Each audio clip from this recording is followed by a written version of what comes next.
Thomas Smith creció en una vieja casa en el condado de Monroe, donde su familia estaba conformada únicamente por su hermano gemelo llamado Anthony, y su madre cuyo nombre no es mencionado. Al parecer, Thomas en su infancia ya mostraba rasgos psicopáticos, pues siempre acusaba a su hermano de las maldades que él mismo hacía, como por ejemplo robar, ya sea para evitar un castigo de su madre o simplemente porque quería molestarlo. Y esta última no ayudaba con su comportamiento, pues aparte del talento innato que tenía Tom en la actuación, ella tenía una clara preferencia por su hijo más malvado y tendía a creer en su palabra, castigando inmerecidamente a Anthony con dureza, ya sea verbal o físicamente. Como era de esperarse, Anthony se enojaba con su hermano, por lo que lo apodó como niño de mamá, y utilizando con justos motivos diversos insultos en su contra, haciendo que el cuerpo del pequeño fuera llenado con ira, la cual iba al compás del deterioro de su psique. Todos estos factores en su crianza solo estaban creando al monstruo que sería este sujeto en su etapa adulta, un monstruo psicótico, sádico e iracundo, cuyas acciones serían tan viles que horrorizarían al país entero, y sus habitantes se estremecerían al recordar su nombre, o mejor dicho, su futuro nombre con el que todo el mundo lo conocería. En el año 1979, Thomas ya de adulto encontró un trabajo temporal como conejo de Pascua en un centro comercial, pero él no había escogido este trabajo por casualidad en busca de dinero, eso era lo de menos, el motivo detrás de esto era mucho más macabro, poder acercarse a los niños y secuestrarlos en su momento más vulnerable, para posteriormente llevarlos a su casa y aprisionarlos en una zona oculta de su sótano como una suerte de prisión improvisada, siendo en este punto donde comenzaría la ola de secuestros que le adjudica su mala fama. Pero los planes de una mente tan retorcida como la de este mal nacido no llegarían hasta ahí, no, porque una vez los niños eran encerrados, estos eran abusados física, psicológica e incluso sexualmente, y torturados de formas espantosas durante su estancia, arrebatando toda inocencia que podría tener una criatura tan joven. Una vez él se aburría con los niños, y si estos lograban permanecer con vida y no perecer ante el frío o el hambre, él los llevaba a su invernadero y los obligaba a jugar a una mortal búsqueda de huevos de Pascua, donde está de más decir que ninguno de ellos salía vivo de ahí, y una vez eran asesinados, los ocultaba en ese mismo lugar como abono para la tierra. Esto claro que no pasó desapercibido a ojos de sus familiares, con quienes tendrían fuertes discusiones sobre las turbiedades que él hacía. Thomas pensaba que esta vez su madre iba a estar nuevamente de su lado como lo estuvo toda su vida, pero obviamente en esta ocasión fue todo lo contrario, ya que lo que él hacía era indefendible incluso si era su niño mimado, por lo que ella por primera vez estuvo del lado del hijo que ella consideraba un inadaptado social, mostrándole lo decepcionada que estaba de él. Este rechazo de parte de la madre que siempre lo apoyó le afectó de sobremanera, haciéndole sentirse incomprendido por el mundo y dañando todavía más su de por sí jodida cabeza. Por lo que, debido al temor a que lo acusaran con las autoridades, confinó a ambos en su cámara de tortura junto a los infantes como si solo fueran otras de sus víctimas, a su madre en algún punto la asesinaría por esto mismo, y posiblemente a Anthony lo tendría bajo amenaza para que no lo delatara. Su reinado de terror hubiera seguido así, si no fuera porque en el 85 una de sus tantas víctimas, Randy Martínez, de alguna forma lograría escapar de aquel infierno y le contaría todo a las autoridades, significando esto el fin de este vil villano. O bueno, así hubiera sido si no fuera porque Anthony, ya sea por voluntad propia o por estar bajo amenaza de su hermano, se echaría toda la culpa de los crímenes, pasando 2 años en el corredor de la muerte para ser finalmente ejecutado en la silla eléctrica, dando fin a su triste vida y pasando injustamente a la historia como el perpetrador de aquellos crímenes. Evidentemente, debido a esto a Tom se le imposibilitó volver a su carrera de asesino serial, ya que esto saltaría inmediatamente las alarmas, delatándose en el intento, por lo que se vio obligado a aguantar lo más posible su ansia asesina durante Dios sabe cuánto tiempo fuera necesario, aparte de que debía buscar un nuevo trabajo ya que el del centro comercial ya no le servía por esto mismo. En 1988, empezaría a trabajar en un canal de noticias conocido como el Canal 9 haciéndose pasar por camarógrafo, con una máscara para ocultar todo lo que no era, una persona común y corriente, sana y con familia, para evitar las sospechas de sus compañeros. Sin embargo su jefe, Gary, debido a la mala reputación y poca popularidad del Canal 9, Generado más que nada por su actitud de mierda por cierto, decidió que sería una excelente idea hacer un informe en la casa del difunto asesino Pascuero a pesar de lo reciente del caso, pero haciendo que todo estuviera armado para hacer parecer que la casa estaba embrujada, en un tonto intento de que el Canal 9 gane popularidad y competir contra el Canal 5.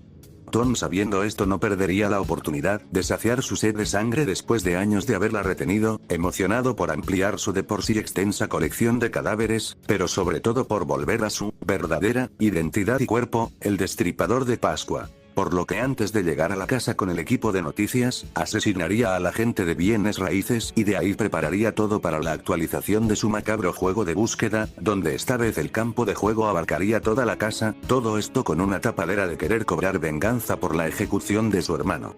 Pero en el fondo, él mismo sabía que esto solo lo hacía por mero placer, puro y oscuro placer en arruinar vidas y familias, placer en causar muerte, placer en dedicar todo su tiempo y esfuerzo en causar dolor y miseria a todos los que le rodean, sin importar si son familiares, niños inocentes o, en este caso, sus compañeros de trabajo, a quienes eliminaría y despedazaría uno por uno como si fueran corderos en el matadero.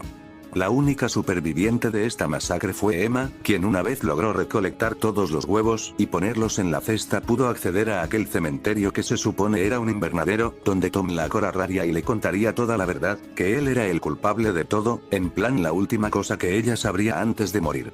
Sin embargo, no contaría con que su ex compañera estuviera armada con una escopeta que estaba en ese mismo lugar, por lo que tendrían una breve pero intensa batalla donde ambos saldrían sumamente heridos, pero siendo el maníaco quien caería primero.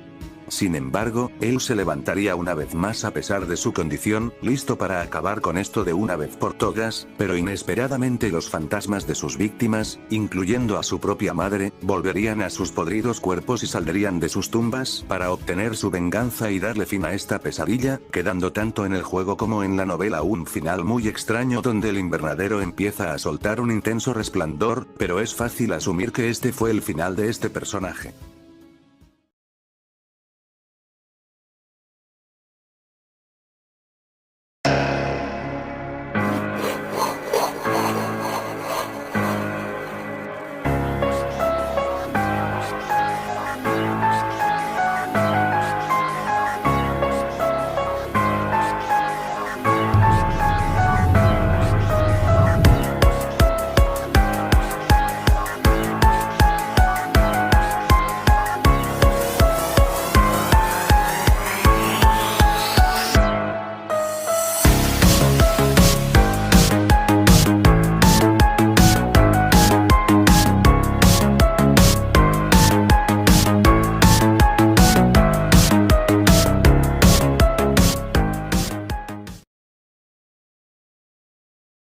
Bien, una vez terminada la historia, toca narrar las hazañas. Aclaro que las hazañas mostradas no pertenecen solo al videojuego, sino que también tomaré prestado de lo que se cuenta en la novelización publicada en 2022, pues esta da una mejor idea de lo que es capaz este sujeto, aparte de relatar más claramente otros detalles como sus actitudes, forma de pensar y personalidad, que tendrán cierta relevancia para los siguientes apartados. Comenzando por lo primero y más básico, su fuerza física, y por ende también su potencia de ataque. Empezando con su primera víctima en la casa del horror, el agente de bienes raíces, que aprovechando que estaba totalmente solo, lo atacó rápida y sorpresivamente con un corte superficial de su hoz que iba dirigido a su barriga.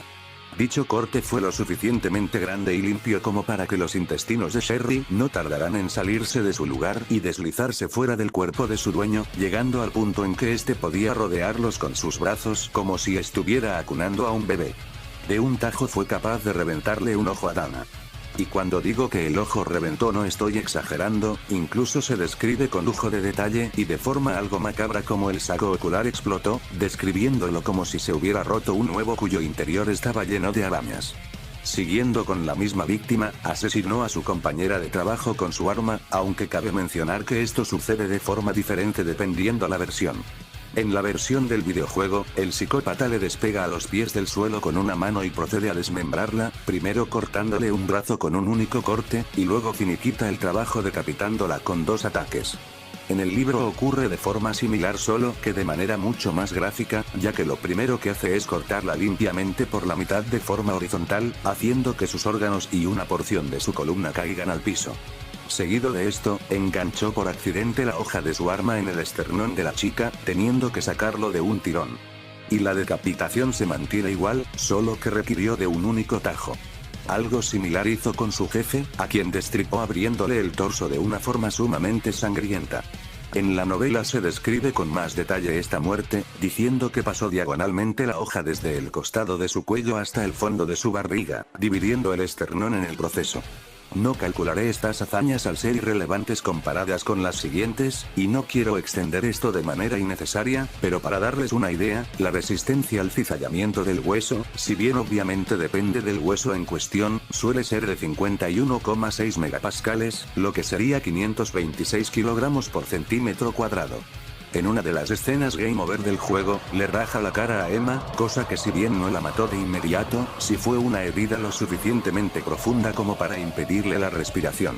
Aunque tiene buenas hazañas usando su herramienta de muerte, ha demostrado que realmente no la necesita en lo absoluto, pues la sola fuerza de sus brazos es suficiente para pasarse por el forro de los huevos de Pascua la resistencia del cuerpo humano en todo sentido, pudiendo generar una potencia colosal.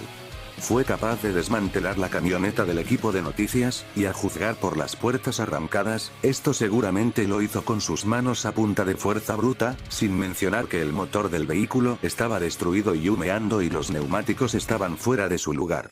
Si bien lo que sigue no es como tal una hazaña, ya que no logró llevarlo a cabo, aún así es digno de mención. Para dar contexto, esto solo es algo que pasa en la novelización, en la parte donde Emma se encuentra con la cámara de Tom en la cocina. En este momento es cuando el villano aparece y la toma de sorpresa, intentando someterla restringiéndole ambos brazos. Emma se salvó de milagro pinchándole los ojos con los dedos, pero se da a entender que él era capaz de partirle la columna vertebral con ese abrazo. Esta afirmación cobra más fuerza cuando en uno de los game overs, él hace este mismo movimiento y termina por aplastarle sin piedad la caja torácica a la copia de Vilma, como si solo fuera un niño con su osito de peluche.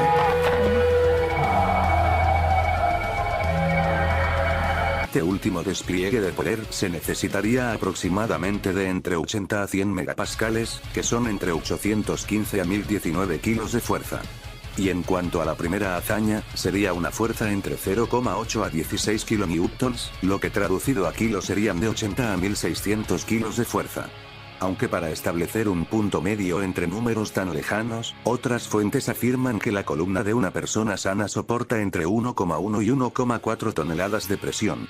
Bien, ya sabemos su potencia destructiva y capacidad para matar, pero aparte de eso, resulta que el tipo también podría ser un excelente strongman si así lo deseara, y sin exagerar, no solo dejaría en ridículo, sino que directamente dejaría en pañales a cualquier strongman de la vida real, y sí, incluyendo a Louis Cyr.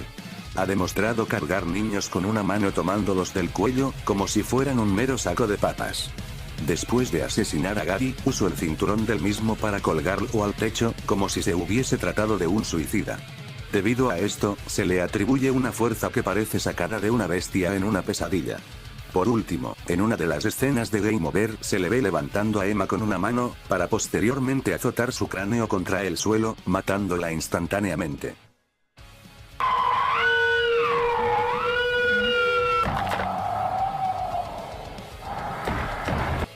Bien, acá me tendré que explayar más. Mencionar los 400 kilos para la fractura craneal está de más, lo importante en este caso es el hecho de que la levantó con un solo brazo. Para calcular esta hazaña, se usará la fórmula del trabajo, que es trabajo igual a fuerza por distancia. Para el primero, hay que saber que para levantar a una persona con solo una mano, se requiere que los músculos bíceps y braquial produzcan una fuerza 7,5 veces superior al peso de la persona que está siendo levantada. Una mujer de la altura de Emma normalmente pesa entre 58 a 63 kilos, aunque considerando que ella no tiene mucha grasa corporal, y para no complicarnos mucho, digamos que pesa alrededor de 60 kilos, por lo que sería 450 kilos. Ahora solo queda la distancia, que en este caso es la altura a la que se levanta dicho peso. Esto va a ser algo raro, ya que Tom y Alistair Reaper son la misma persona, pero hay una notable diferencia de altura entre ambos, cosa que hasta en el final del rodaje del juego se menciona y se justifica con que son actores distintos, pero bueno, no hay mucho problema más allá de eso. Para sacar la altura del Easter Reaper hay que compararla con la de Emma, que comparándola con Tom sin el traje, el cual según la wiki mide alrededor de 1,78 metros, da que Emma mide 1,73 metros. En ese caso, el Easter Reaper mide alrededor de 1,80 metros, por lo cual, levantó a Emma a 45,7 centímetros sobre su cabeza. Si sumamos ambas cifras, nos da un total de 2,257 metros. Aunque todo esto puede ser más o menos, ya que la perspectiva jode un montón para intentar medir las dimensiones. Multiplicamos los 450 kilos con los 2,257 metros, y el resultado son 1015 kilogramos de fuerza. Sin embargo, esto no termina aquí, pues hay otros dos factores a tomar en cuenta. Primero, y el que veo que mucha gente no le presta atención a la hora de evaluarlo, es el agarre. El agarre en un objeto es muy importante para levantarlo, ya que es lo que permitirá que los dedos puedan presionar y usar toda su fuerza adecuadamente y por ende tener un agarre firme. El múltiplo anterior hablaba de un agarre en un cuello, que si bien no es precisamente cómodo, al menos se puede envolver la mano y los dedos para que ejerzan presión. Pero acá no es el caso, ya que Emma fue tomada por la cara, un lugar que claramente no se puede emplear un agarre cómodo al no poder cerrar la mano como debería, haciendo que los dedos solo ejerzan fuerza desde sus puntas, es decir, de forma inadecuada. Para poder dar un múltiplo exacto, hay que tomar el porcentaje de fuerza que ejerce cada dedo a excepción del pulgar, que sería un 20,2% para el dedo índice, 25,8% para el dedo corazón, 37,8% para el anular y 16,2% para el meñique. Como aquí están usando solo una parte de su fuerza total, dividiremos estos porcentajes a la mitad, siendo respectivamente 10,1, 12,9, 18,9 y 8,1, y los sumaremos para que nos dé el porcentaje final que es 50%, es decir, que con este agarre se está usando solo la mitad de la fuerza total. El segundo factor a tomar en cuenta, y el más obvio, es la completa y absurda facilidad con la que este personaje logra la proeza, pues no solo la levanta al toque y sin mostrar el más mínimo esfuerzo, sino que encima la sostiene así un buen rato sin que se le canse el brazo, hasta se le ve pensando en qué es lo que hará con ella en vez de concentrarse en que no se le resbale de la mano, como si estuviera cargando una muñeca de trapo en vez de un ser humano. Por lo que fácilmente podemos deducir que está usando apenas la mitad de su fuerza. Entonces, sin duda a los 1015 kilogramos lo multiplicamos por 4, dándonos 4062 kilogramos. Pero por si no se dieron cuenta, toda esta fuerza es proveniente de un único brazo, por lo que lógicamente para sacar el resultado final hay que sumarle la fuerza del otro brazo, es decir, que este tipo puede ejercer o cargar 8124 kilogramos usando ambos brazos. Sin embargo, aunque esto sea impresionante, especialmente para un flacucho como él, este no es el pico de sus capacidades. Su mejor hazaña de fuerza se encuentra al final del libro, donde en resumen, después de ser derrotado y volver a levantarse, intenta aplastarle el cráneo a Emma en un momento de furia, presionando con ambas palmas en cada lado, cosa que hubiera logrado si no fuera por los niños zombies entrometidos. Aún así, se dice que Emma quedó de una pieza, indicando que estuvo a nada de que su cabeza y cerebro explotaran en pedazos. Un error que veo que es bastante común de algunos usuarios, aunque quizás ahora no tanto, es que para este tipo de hazañas toman en cuenta los 300 a 500 kilos de fuerza que se tiene bien conocido en la comunidad, cuando en realidad en estos casos no aplica, ya que esto es mediante energía cinética, cosa que personajes con este tipo de hazañas, como por ejemplo Jason Voorhees, no hacen al directamente poner las manos en la masa, es decir, sin impacto de por medio. Ahora, la resistencia a la compresión del cráneo varía mucho según la fuente con la que te encuentres, algunas fuentes te dicen que solo aguanta hasta 235 kilos, otras te dicen 300 kilos, otras 500, y seguramente sigue bastante más. Entonces, tomaré la información dada por un artículo sobre modelado de fractura craneal por impacto, el cual dicta que el cráneo humano soporta unos 145 megapascales de compresión, equivalente a 1478 kilogramos de fuerza. Para estar seguro, decidí ver la resistencia a la compresión de los huesos para ver si era consistente. Encontré que el hueso cortical, que se encuentra en el 80% del esqueleto, soporta cargas compresivas de 167 a 213 megapascales. Y según la Wikipedia, el hueso normalmente, en especial los que poseen una función defensiva, soporta 170 megapascales. Si bien son números más altos, no se alejan tanto de lo que dice el artículo. Además de la resistencia de la columna y las costillas previamente mencionadas, que igualmente se tratan de estructuras fuertes, una por el peso que tolera todos los días, y la otra por su función también defensiva. Por lo que tomaré esta pieza de información, al ser lo más consistente que pude encontrar al respecto. Aquí lo verdaderamente importante nuevamente se deben a diversos factores. Punto 1. Como se menciona que tomó su cara con ambas manos, por simple intuición podemos asumir que las había colocado en ambos lados de la cabeza, es decir, en lados contrarios. Esto es importante, ya que para los que tengan aunque tantito de conocimiento en física, sabrán que aplicar fuerzas iguales en sentidos contrarios solo hará que dichas fuerzas se repelan una a la otra, haciendo que el objeto que esté siendo sometido a la carga pueda resistir más presión. Esto lo podemos experimentar con, por ejemplo, un huevo, ya sea presionando los dedos contra la palma o con ambas palmas, será una tarea más ardua hacerlo de esta forma que simplemente presionando por un único lado. Voy a volver con la misma comparación en el punto 2, ya que las fuerzas compresivas se verán mayormente mermadas gracias a su distribución igualitaria por toda la estructura, y esto se debe a dos cosas. La primera, es que el cráneo humano posee una forma ovoidal, es decir, tiene forma de huevo, con el mismo concepto de cúpula curvada, una forma apta para evitar ser aplastado al distribuir la energía de manera uniforme. Y la segunda, es que en su interior está lleno de líquido cefalorraquídeo, el cual es igual al agua en consistencia y densidad. Para el que no tenga ni pajolera idea del tema, los líquidos encerrados, cuando están bajo una fuerza compresiva, lo que hacen es distribuir la presión en todos sus puntos, y sí, esto también aplica para las paredes de su recipiente. En cualquier caso, vamos a tener que volver una vez más con los cálculos, ahora hay que aplicar la fórmula presión igual a fuerza por área. La fuerza ya lo tenemos claro, alrededor de 1478 kilos, solo tenemos que preocuparnos por el área, que debe ser medido en centímetros cuadrados. Como en este caso se trata de un cráneo femenino, debería medir 56 centímetros de largo, y 140 milímetros de ancho, es decir, 14 centímetros.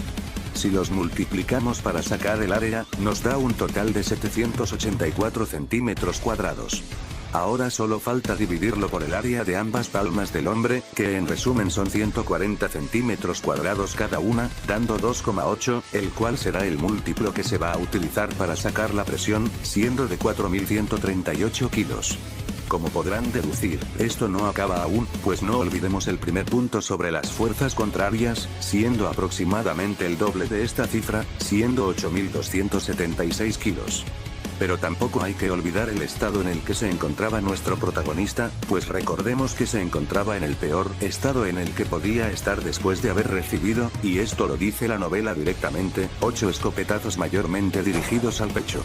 Si bien la cantidad de destrucción en el cuerpo causada por esta arma obviamente dependerá del calibre, cualquier escopeta es capaz de atravesar la piel y órganos, y la suficiente cantidad de disparos probablemente terminen por dividir el torso.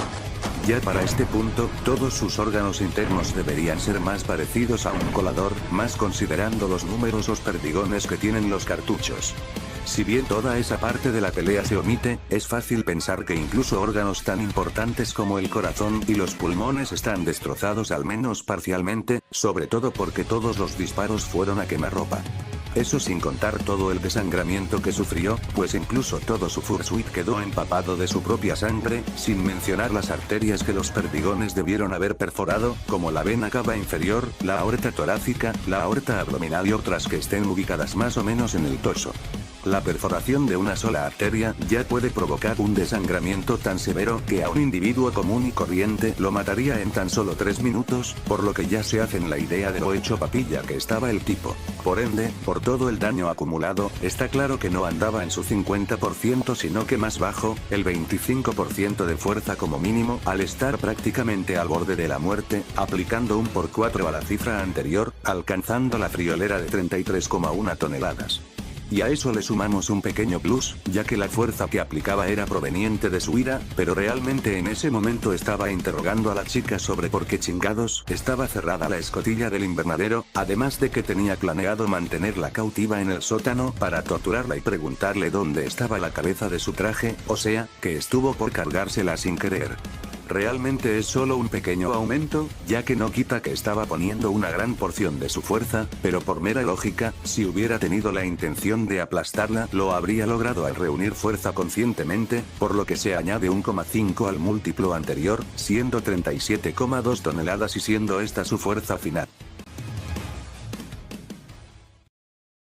Lamentablemente para su resistencia no voy a poder extenderme como quisiera, ya que no tiene muchas hazañas, apenas puedo destacar un par de cosas. Después de asesinar a Dana, Emma huyó hacia el sótano, donde tomó una palanca oxidada, y cuando el destripador intentó hacerle lo mismo que a su víctima anterior, someterla con una mano, ella contraatacó propinándole un palancazo en el brazo, que lo único que logró fue que quedara desorientado y con su sentido del equilibrio perturbado, pero no salió lastimado de ninguna forma. Después de ser vencido, Emma quiso asegurarse de que estaba muerto, descalabrándolo con 3 golpes consecutivos con la culata de la escopeta. Hay que tener en cuenta que golpes como estos pueden provocar fracturas y lesiones internas que podrían causar la muerte a una persona normal, además de fracturas con hundimiento en el cráneo. Como punto de referencia, y tomando de ejemplo un bate, balancear objetos como estos pueden alcanzar una fuerza de 18.436 newtons, o 1,8 toneladas de fuerza. Hasta acá puedo destacar sus hazañas en este aspecto, no tiene más que pueda decir al respecto. De todos modos, como es de sentido común, obligatoriamente su resistencia debería equiparar a su fuerza, de lo contrario sus músculos no aguantarían la presión ejercida. Pero su durabilidad sí es mucho más destacable.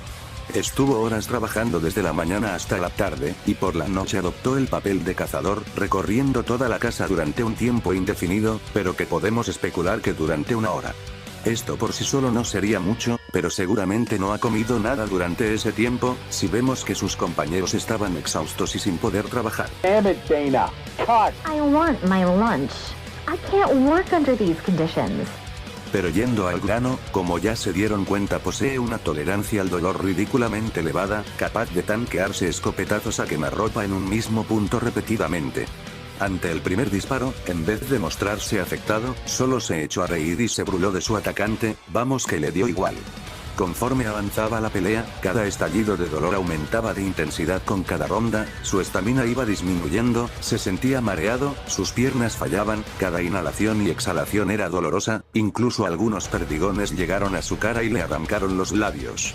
Él no estaba acostumbrado a esta clase de dolor, pero su sed de sangre era tal, que en vez de sufrir, pensaba en todas sus víctimas, a todos aquellos que salieron afectados por su culpa, y realmente le emocionaba pensar en que fue capaz de infringir tanta agonía o más de la que estaba sintiendo ahora, lo que lo motivaba a levantarse y darle a esta chica el mismo destino.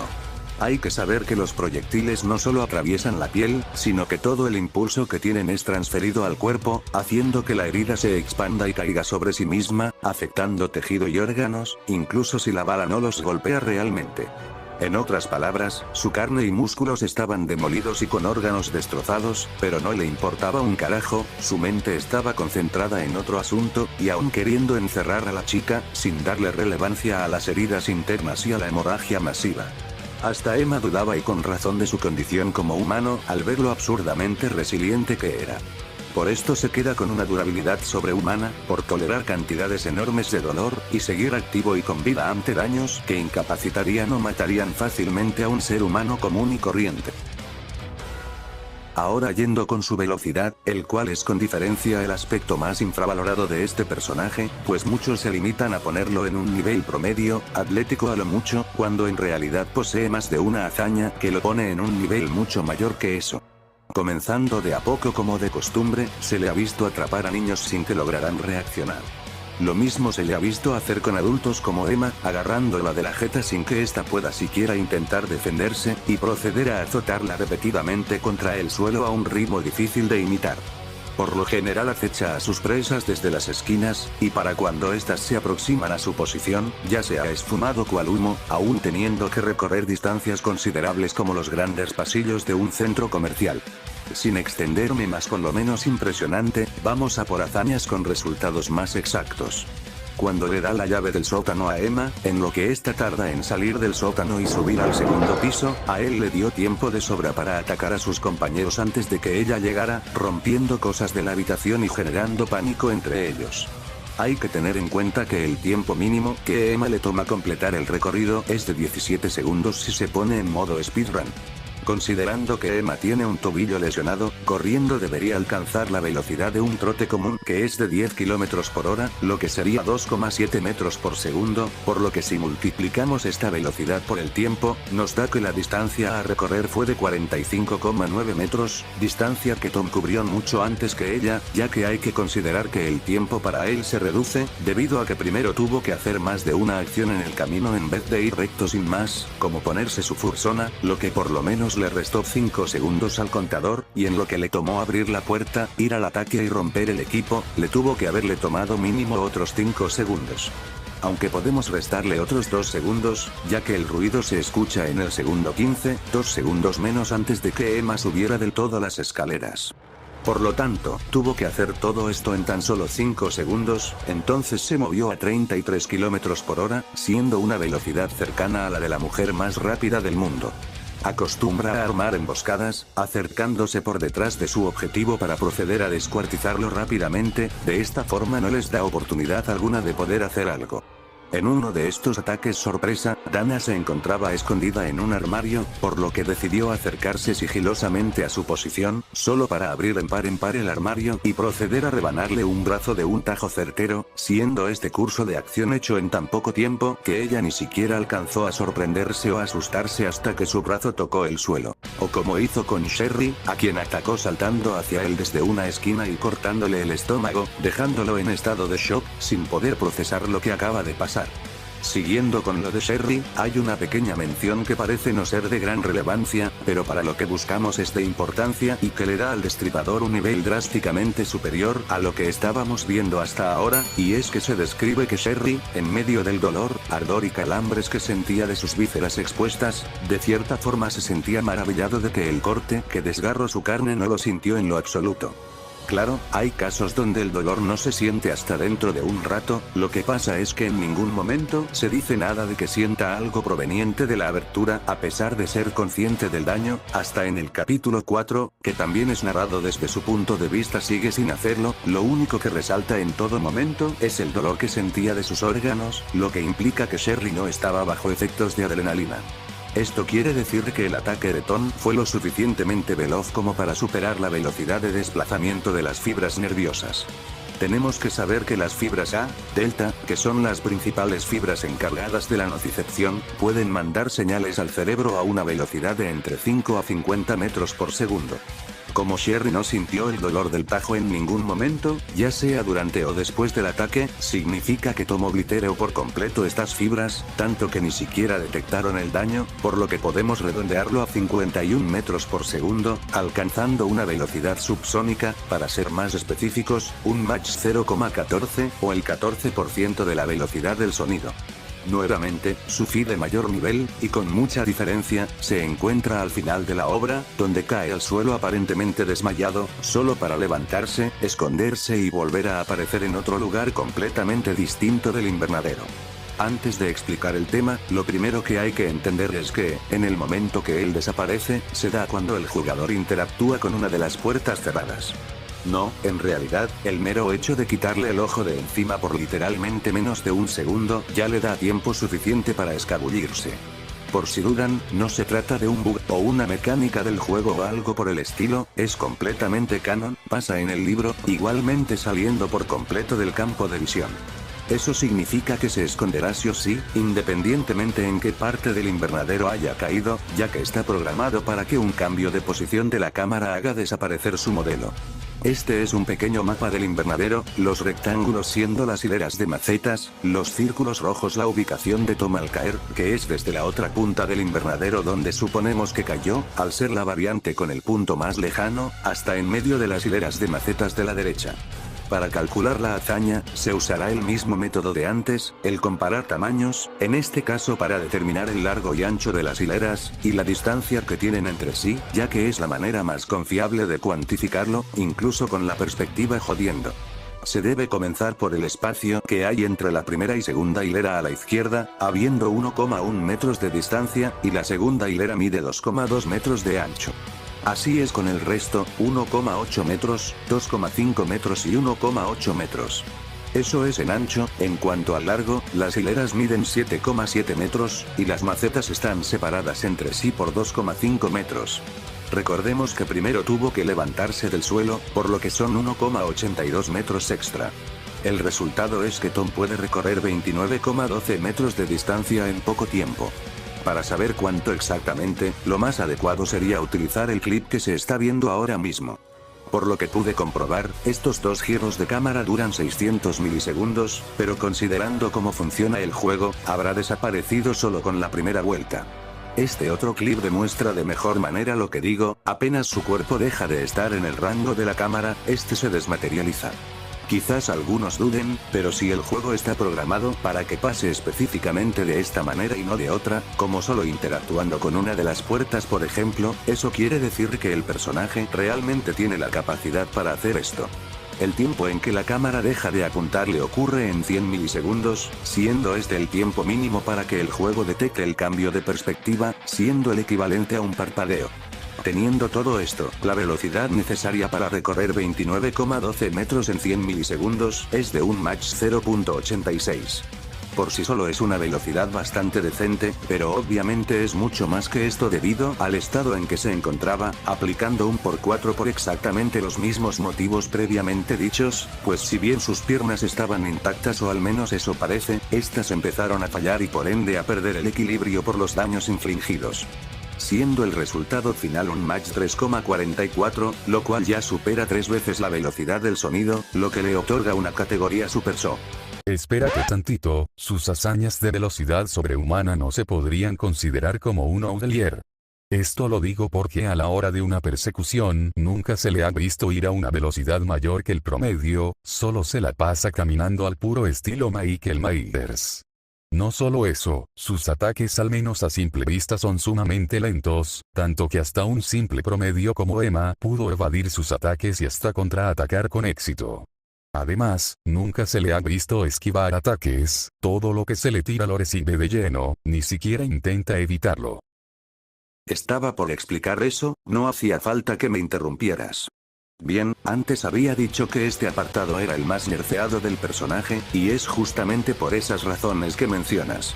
Aunque puedo entender el porqué de esto, ya que el juego no suelta mucha info sobre su personalidad, por lo que los argumentos que diré a continuación son extraídos de la versión novelizada, pues si recordarán dije que esta era importante para conocer más a fondo al personaje, y obviamente no todo el mundo se va a comprar un libro solo para esto. Ya yendo al grano, en el libro se da a entender en varios párrafos, y por si acaso no se ha entendido en la narración de su historia, que al furro le encanta ver el sufrimiento y terror ajeno, y eso hace que no siempre acabe con sus víctimas de inmediato. Por ejemplo, después de cortarle un ojo a Dana, este alza su voz para que ella escape, en plan queriendo asustarla con sus intenciones. Mientras la perseguía, él se movía paso a paso con la hoz en alto, sin prisa, a pesar de que podía atraparla fácilmente, como si estuviera diciéndole que no iba a desperdiciar energía, ya que la alcanzaría de todos modos. En otro momento, Gary intentaba escapar mientras el conejo estaba subiendo lentamente las escaleras del sótano, y llegados a un punto, arrancó de repente con un sprint, cosa que nunca había hecho antes, y le perforó el talón a su jefe. Hizo exactamente lo mismo que con Dana, perseguir con la hoz en alto a su víctima tambaleante en vez de matarla en ese momento, comportamiento que se vería nuevamente con Emma, donde se da a entender que la razón por la que hace esto de alzar la hoz mientras se acerca lentamente, es para ver el terror de su víctima, saborear su miedo. Cosa que realmente le gusta, porque incluso con su propia madre pasó eso al momento de su muerte, y eso que se supone que la amaba. Después de matar a Gary, persigue a Emma hasta el baño, y el narrador dice que había aumentado el ritmo, lo que indica que anteriormente pudo haberse desplazado más rápido. Emma se escondió en la bañera, debajo del cadáver de Sherry para ocultarse mejor, y a pesar de que la ha visto entrar al baño, igual Tom se hizo el tonto e hizo como si no supiera que estaba escondida ahí. Por si no queda claro, se declara directamente que Tom no quería acabar con Emma de inmediato, pues ella era tan joven que le recordaba a los viejos tiempos, y tenía planeado encerrarla para así torturarla y repetir ese gozo con ella. Básicamente, si no usa toda su velocidad o no esquiva ataques es porque no quiere, por decisión propia, ya que disfruta del terror y agonía de sus víctimas, y prefiere jugar con ellas que matarlas así sin más, porque así es su personalidad, y como vieron su personaje como un ser sádico se mantiene en todo momento, repitiendo las mismas actitudes con casi todas sus víctimas. El que opte por caminar a su ritmo en una persecución solo resalta lo que digo, ya que ha demostrado que es perfectamente capaz de correr, simplemente no se le pinta hacerlo. Además de que, aunque suene medio estúpido, parece ser medio masoquista, pues el dolor que se le inflige solo lo emociona, por lo que no tiene mucha razón para evadir o esquivar ataques aparte de que le afecta poco el daño. Y por si no están satisfechos, la novela declara directamente que es poseedor de una velocidad asombrosa, por lo que de lento no tiene nada, ya que la escritora quiere retratarlo como alguien veloz, ya sea a la hora de desplazarse o atacar, solo hace falta recordar las descripciones anteriores que respaldan esto. Entonces no, sus mejores hazañas de velocidad no se pueden considerar como un outlier o valor atípico, ya que sus hazañas son hechas de manera casual, sin haber una complicación real al realizarlas, por lo que no lo vuelve incoherente o inconsistente. Con todo esto ya aclarado, se queda con una categoría supersónica de Mach 3,4. Ahora sigue su siguiente apartado, su inteligencia. Bien, como habrán visto, Thomas Smith es un sujeto profundamente trastornado y con una escasa cordura, tanto es así, que cree seriamente que él, o más bien su personaje, es un ser mítico incomprendido por la gente, un ente que vivirá por siempre, e incluso siente que aquel traje de conejo es su auténtico cuerpo, llamando a la cabeza del traje como su verdadera cabeza, siendo un cascarón vacío por dentro. Sin embargo, esto no le quita puntos ni nubla su juicio, pues ha demostrado que es de los villanos más listos e ingeniosos del verso de Puppet Combo por su propio mérito. Como psicópata, desde niño tenía un talento innato para la actuación, pudiendo engañar a su madre aprovechándose de su favoritismo, siendo muy bueno en hacerle pensar que él era un angelito que nunca ha roto un plato, y que Anton era el gemelo malvado, acusándolo de sus fechorías y que este se lleve toda la bronca, hasta poniéndole algo de dedicación a sus tretas, para que sea lo más creíble posible. Cuando comenzó con su historia criminal, ni las autoridades, ni nadie, ha siquiera sospechado de que el responsable de las desapariciones de niños desde 1979 era el conejo de Pascua del centro comercial, manteniendo el mismo modus operandi durante 6 años, y nunca tuvo que cambiarlo porque funcionaba a la perfección, y probablemente si no fuera por el escape de Randy en el 85, hubiera seguido a sus anchas. Pero claro, el escape de Randy sucedió y eso significaba el fin para Tom, pero él tenía un as bajo la manga, la carta que lo salvaría de acabar rostizado, y esa carta era su hermano, pues como el mismo Tom declara, el maltrato a Anton llegó a un punto en que este se volvió completamente sumiso, cuando se le echaba la culpa de algo, la asumía al instante, además eran gemelos, por lo que se aprovechó de esto para usar a su hermano como escudo humano ante la ley para que vaya a la cárcel en vez de él, saliendo totalmente impune en el proceso. Después de esto, supo integrarse en la sociedad durante un par de años, encontrando nueva chamba en el Canal 9, sin que nadie supiera su verdadera identidad como el hermano gemelo del supuesto asesino, y aunque no usaba una personalidad particularmente encantadora, podía llevarse bien con sus compañeros de trabajo a pesar de su sed de sangre retenida, demostrando una considerable paciencia y autocontrol para no dejarse llevar y actuar como una persona normal.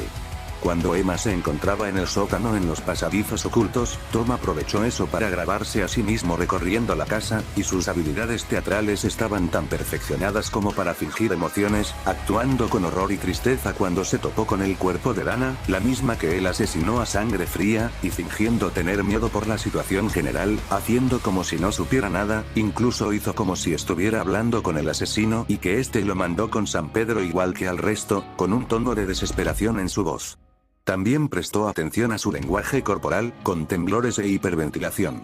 Toda su actuación fue lo suficientemente convincente como para que Emma se tragara casi de lleno todo ese cuento, creyendo que tendría que ver otro cadáver. De paso, usó esto para darle a Emma una pista sobre dónde se encuentra el siguiente huevo que debe encontrar. Su astucia fue su herramienta para engañar a todos por completo, pues nadie había sospechado de él, tanto que él mismo tuvo que revelar su identidad a la única persona viva que conocería quién es realmente Lister Reaper. El que haya hecho esta grabación también implicaría que tiene un parcial conocimiento de dónde se encuentran sus víctimas, de lo contrario no sabría cuándo se toparía con Gary o con Emma y le arruine todo el plan. Otra prueba de esto es en el prólogo, donde Justin salió corriendo y se escondió en una máquina de fotos. Nadie había podido encontrarlo, ni siquiera su madre, que lo estaba siguiendo y buscando activamente, pero Tom sí lo sabía a pesar de que no se había movido de la silla, quedándose en el centro comercial cerrado para acecharlo y capturarlo. Para esto tendería una emboscada, dejando una llave en el suelo para que Justin la usará, esto para que él llegará a su posición y huya hacia los baños. A partir de aquí el destino del niño se ha sellado, literalmente, pues Tom consiguió una de las llaves para cerrar el baño, de esta forma el niño ya no podía escapar. En sí, parece que le gusta armar trampas y encerronas, pues para su juego mortal de búsqueda se aseguró de que todas las vías de escape queden inutilizadas, desmantelando la camioneta con la que habían llegado, y luego cerró todas las puertas de la casa, por lo que los jugadores estaban obligados a participar. A partir de acá, para completar el juego se debían de usar todos los objetos que el administrador colocó intencionadamente, estando todo muy bien conectado. Para no extenderme mucho, acá les dejo una lista de los objetos que hay que encontrar para poder avanzar en el juego, y cómo eso se convierte en una reacción en cadena. Pero el puzzle más impresionante debe ser el del piano, cuya tapa se encuentra bloqueada, y para abrirla hay que tocar unas notas específicas en un orden específico, y una vez resuelto, se podrá conseguir uno de los huevos. Así es, cambió casi por completo el mecanismo de un piano y lo transformó en un código perfectamente funcional. Otra demostración de su conocimiento en esta área se ve con la puerta que da al invernadero, que se encuentra cerrada por un mecanismo. Dicho mecanismo se encuentra en la base de la cesta de Pascua que se encuentra en un piso superior, y para activarlo hay que poner los huevos de Pascua correspondientes, que son un total de 4, me imagino que funcionarán como un contrapeso para que la puerta se desbloquee. Lo mismo se le puede atribuir al montaplatos, por cierto. Tras esta puerta, encontramos que el tipo de alguna forma creó un túnel con sus soportes de madera, y más adelante colocó unas escaleras y una escotilla perfectamente funcionales que dan a parar al invernadero. Lo mismo se le puede atribuir a las puertas de las habitaciones que sacó de quién sabe dónde. De hecho, todo este lugar oculto de la casa se nota que fue obra suya, por lo obviamente improvisado que se ve, con pasillos irregulares hechos con tablones de madera, que aunque no se ve muy profesional ni ortodoxo, el punto es que funciona y se mantiene estable. Los niños que eran encerrados acá no recibían un trato muy hospitalario que digamos, siendo torturados de diferentes formas. En una de las bromas que les hizo, consistía en darles esperanza dándoles unos huevos de chocolate. El chiste es que estos huevos tenían alguna clase de droga somnífera en el chocolate, y a uno de estos se las arregló para embutirle una hoja de afeitar. Ya se imaginan el resultado de eso. Pasando a otro tema, tiene un gran manejo del sigilo, lo suficiente como para poder acechar a sus presas sin que éstas se den cuenta de su presencia, incluso si lo tienen claramente a la vista. Es tanta su maestría en esto, que sus pasos son insonoros aún habiendo un profundo silencio. Unos de los mejores ejemplos sería en el invernadero, desapareciendo por completo de la vista sin hacer ruido, aún sin haber ningún lugar en el que esconderse en aquel sitio, solo para aparecer y agarrar a Emma por la espalda. O como pasó en el prólogo, entrando a la oficina y asustando a Justin, subiéndose a la mesa en la que él se encontraba debajo aún habiendo un completo silencio. Dicha mesa estaba llena de papeleo, y aún así no se alcanzó a escuchar una mísera vibración o papel arrugándose, como si hubiera aparecido de la nada misma. En la versión novelizada se acentúa esto, ya que Justin no lo oyó entrar a la oficina. Tiene un buen manejo de su arma, con la suficiente precisión como para atinarle a un lugar bastante pequeño como el globo ocular. Por último, en la novela se hace mención de su inteligencia, caracterizándolo como un monstruo calculador. Creo que ya quedó claro que su intelecto es bastante elevado, no hace falta que me extienda. Para acabar con este vídeo más largo que la chucha, pasemos por sus hacks, que realmente no es que destaque mucho, ya que es un personaje puramente físico, pero aún así tiene algunas cosillas que mencionar. Posee sentidos mejorados, pues puede recorrer su casa de noche, en completa oscuridad, sin chocarse con nada en el camino o teniendo que guiarse mediante el tacto, teniendo un buen sentido de la orientación. Esta oscuridad es tan profunda, que el agente de bienes raíces, aún teniendo una linterna, no podía ver nada más allá de algunos muebles, describiendo lo que veía simplemente como negro. Sus ojos leían todo como negro, como si todo color de la habitación hubiera sido absorbido. Quizás esto se deba a que es la casa en la que creció y que por esto puede orientarse con facilidad, pero en el centro comercial vuelve a demostrar lo mismo, al apagar todas las luces e ir hacia la oficina. La puerta de la oficina había sido cerrada con llave anteriormente por el conserje, aún así no tuvo complicación alguna para poner la llave en su sitio y abrir la puerta. En la novela el conserje igualmente cierra la puerta, pero esta vez con el código, que consistía de presionar pequeños botones, por lo que esta vez se debía poner el código estando en medio de la reciente oscuridad, cosa que igualmente no le resultó complicado de realizar en lo más mínimo. El ojo humano tarda 25 minutos en adaptarse a la oscuridad por completo, lo que es demasiado tiempo para lo que se tardó en entrar. Inmortalidad resiliente, es capaz de sobrevivir a daños que matarían a un ser vivo normal, como en este caso, recibir daños graves en forma de perforaciones en el tejido, órganos importantes y venas, y a causa de esto que su sangre sea expulsada a borbotones. Claro, no es inmatable, pues al final se acabó devorado, pero esto demuestra que se requiere de un daño masivo en todo su cuerpo para caer muerto. Esto por consecuente también le otorga resistencia al desangramiento, al seguir luchando a pesar de toda la sangre que perdió, y que seguía perdiendo. Vamos, que si una persona promedio tiene de 10 a 12 pintas de sangre, este tipo tiene 15 baldes enteros. Y resistencia al dolor, gran fuerza de voluntad y bloodlust, el solo pensar en el sufrimiento que le causó a sus víctimas le da energías para lograr su objetivo autoimpuesto, y cada bola de fuego que impactaba contra su pecho y le causaba un ardor y agonía indescriptibles, en vez de hacerlo retroceder, solo lo excitaba y lo motiva a seguir adelante. El hecho de estar mareado tampoco lo detuvo, obligando a sus rodillas a continuar. De por sí se trata de un personaje con una fuerte ansia asesina que debe saciar y que difícilmente puede controlar, es un ser sanguinario por naturaleza, y cuyo motivo para vivir es ocasionar el mayor sufrimiento posible a los demás.